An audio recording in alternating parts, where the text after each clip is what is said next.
Welcome, everyone, to Catholic Sunday Scriptures in Context. This is a ministry of the Augustinian Order and St. Paul Parish in South Philadelphia. We are talking about the sixth Sunday in Ordinary Time, February 10th, 11th. I do want to do a little commercial before we get on with this discussion of the Scriptures. Next Sunday, which is the one I'm talking about here, which is the February 11th Mass. At that Sunday night at 5 p.m., we will hold a Mass featuring sacred music. We are bringing in a soprano, alto, tenor, and bass, members of the Philadelphia Opera Company.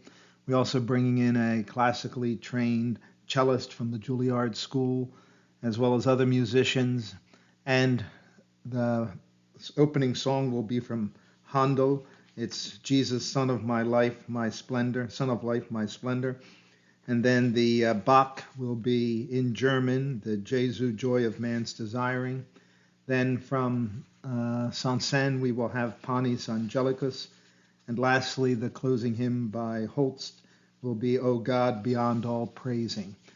This really should be a beautiful liturgy, and if you're inspired by this kind of music, I encourage you to come to St. Paul Parish at 9th and Christian Street in South Philadelphia. Again, the Mass is February 11th at 5 p.m. There is parking across the street.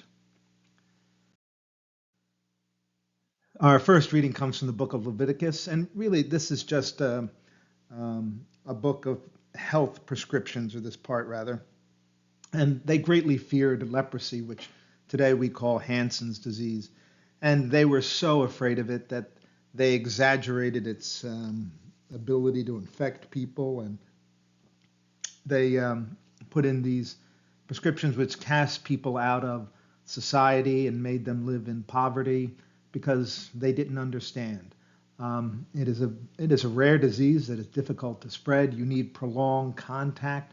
95% of people cannot contract the disease because we have a built-in immunity to it.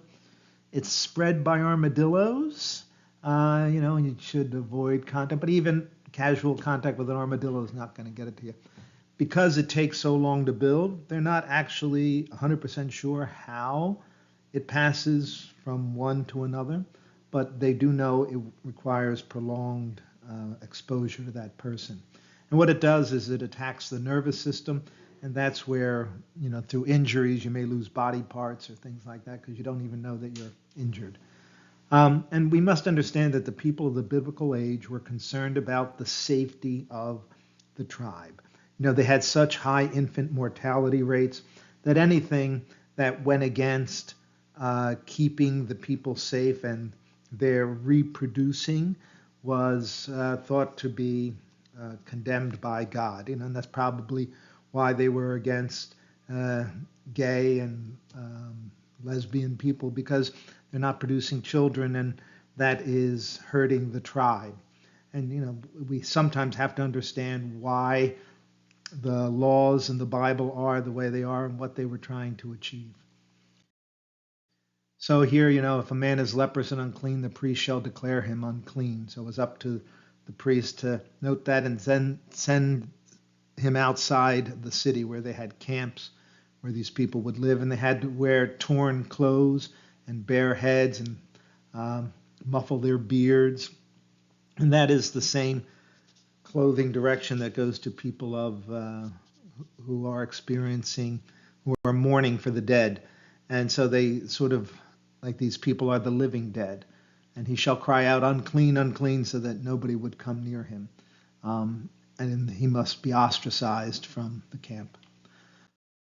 Our second reading comes from Paul's first letter to the Corinthians. Again, he's responding to questions from the people. And this question is, meats have been sacrificed to the idols, and then those meats were sold more cheaply in the market because they were already cooked, and they couldn't eat all those meats. And so the poor, who were mostly Christians, wanted to buy those meats. And some people said, well, since they were offered to, pagan gods, they couldn't be eaten by Christians. And Paul doesn't believe that. Paul says these gods don't exist, so whatever sacrifices you made didn't matter. But some people did, and Paul's teaching here is, if your actions scandalize people, then don't do it. Make a sacrifice for the common good. And that's where Paul uses this issue to make a general statement about living one's faith.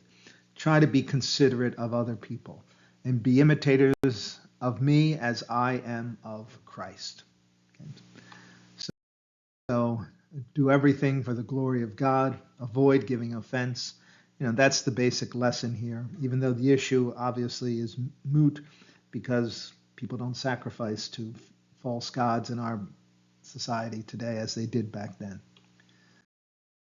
And lastly, the gospel is about, right in this first chapter of Mark's gospel, about Jesus doing something so dramatic, reaching out to touch a leper, which was banned in society.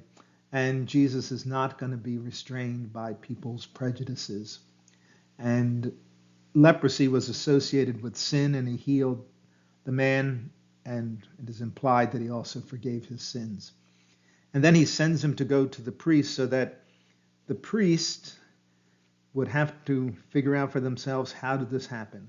Would they deny that Jesus had this power that came to him from God?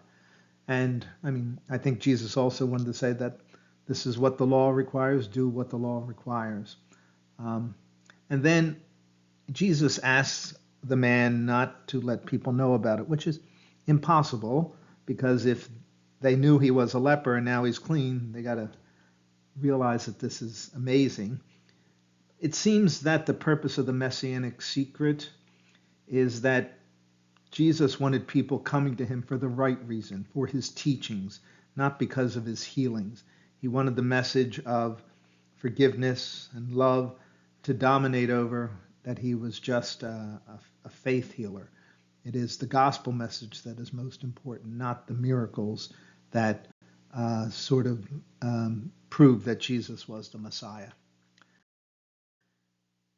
He stretched out his hand to touch him. The leprosy left him immediately, and he was made clean. And then that command to go show yourself to the priest as Moses prescribed.